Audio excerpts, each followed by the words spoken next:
Magnus here for the rail electronic telecommunication technician, and I'm gonna introduce you to the oscilloscope and how you can use the oscilloscope to measure the circuit and find the sine wave. This is the sine wave after we put the prop on the circuit board and we see it right now.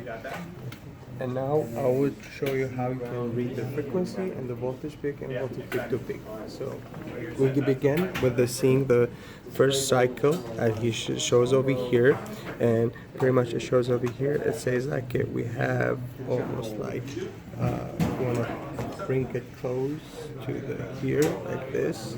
We can see like it's a 1, 2, and 3. 3 as we're gonna do as a time 3 division time to we're over here. We have the time second and division. We're gonna time it with a 2 millisecond, and then if we divide it on 1, then we can get the frequency.